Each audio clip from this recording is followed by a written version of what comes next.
श्री राम जन्मभूमि तीर्थ क्षेत्र ट्रस्ट के महासचिव चंपत राय ने अब अपने पद से इस्तीफा दे दिया है। उनके इस्तीफे के साथ राम मंदिर आंदोलन के साथ चंपत राय के लंबे जुड़ाव और उनके सफर पर एक बार फिर से ध्यान जा रहा है, जिस वजह से वह ट्रस्ट के सबसे जरूरी पदाधिकारी में से एक हैं।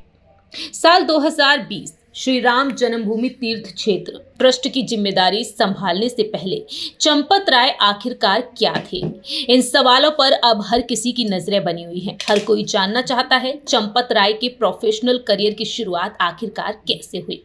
दरअसल आपको बता दें कि चंपत राय ने अपने प्रोफेशनल करियर की शुरुआत उत्तर प्रदेश के बिजनौर जिले के धामपुर में RSM डिग्री कॉलेज में केमिस्ट्री प्रोफेसर के तौर पर की थी। वह एक शिक्षक के तौर पर काम कर चुके हैं, लेकिन इसके बाद अपना जीवन सामाजिक और संगठनात्मक कामों के लिए उन्होंने समर्पित कर दिया। उनके एकेडमिक बैकग्राउंड को अक्सर इस बात का एक बड़ा एग्जाम्पल माना जाता है कि कैसे उन्होंने एजुकेशन की दुनिया में कदम रखा और उस दुनिया से निकलकर फुल टाइम सार्वजनिक जीवन भी उन्होंने अपना लिया। बात है साल 1975 की, जब देश में इमरजेंसी लागू हुई थी और इमरजेंसी के दौरान राष्ट्रीय स्वयंसेवक संघ से जुड़े होने की वजह से चंपत राय को गिरफ्तार कर लिया गया था। उन्हें सीधे ही कॉलेज से कस्टडी में लिया गया था। कहा तो यह भी जाता है कि उन्होंने लगभग 18 महीने जेल में बिताए थे। जेल की सजा उनके जीवन का एक बड़ा मोड़ साबित हुई और यहीं से उन्होंने टीचिंग करियर को छोड़ने का फैसला कर लिया।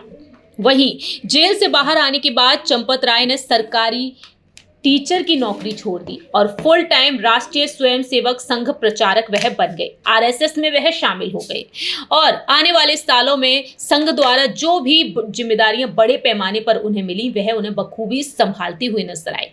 बात साल 1991 की, जब वह अयोध्या पहुंच गए। अवध क्षेत्र का क्षेत्रीय संगठन मंत्री पद उन्होंने संभाल लिया। वहीं विश्व हिंदू परिषद में चंपत राय ने कई साल दिए और कई बड़े बड़े पदों पर उन्होंने काम किया। केंद्रीय सचिव, संयुक्त महासचिव, अंतर्राष्ट्रीय महासचिव और बाद में संगठन के वह उपाध्यक्ष भी बन गए और इन सभी पदों पर आकर उन्होंने सेवा की।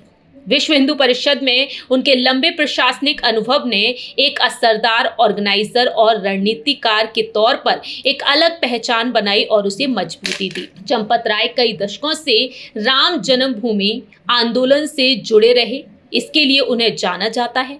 राम मंदिर विवाद पर कानूनी लड़ाई के दौरान उन्होंने ऐतिहासिक रिकॉर्ड भी बनाया, दस्तावेजी सबूत दिए, दूसरी ऐसी चीजों को इकट्ठा किया जिनके इस्तेमाल अदालत में हिंदू पक्ष की तरफ से वकीलों ने किए थे। वह विश्व हिंदू परिषद के सीनियर नेता अशोक सिंघल के करीबी सहयोगी भी माने जाते हैं। राम मंदिर आंदोलन से जुड़े कई अभियानों में इन्होंने हिस्सा भी लिया था। वहीं अयोध्या जमीन विवाद पर सुप्रीम कोर्ट के फैसले के बाद केंद्र सरकार ने 2020 में राम मंदिर के निर्माण और मैनेजमेंट की देखरेख के लिए 15 सदस्यों की श्री राम जन्मभूमि तीर्थ क्षेत्र ट्रस्ट का गठन किया और चंपत राय को ट्रस्ट का जनरल सेक्रेटरी इसी वजह से बनाया गया क्योंकि वह दशकों से इस आंदोलन से जुड़े हुए थे। राष्ट्रीय स्वयंसेवक संघ, विश्व हिंदू परिषद में उनका प्रशासनिक अनुभव रहा, मंदिर अभियान से जुड़े रिकॉर्ड को सुरक्षित रखा और ऐसे में संगठनात्मक प्रयासों में तालमेल बैठाए हुए वह नजर आए। ये अहम भूमिका उन्होंने राम मंदिर ट्रस्ट के लिए निभाई है। लेकिन आज चंपत राय महासचिव पद से इस्तीफा दे चुके हैं।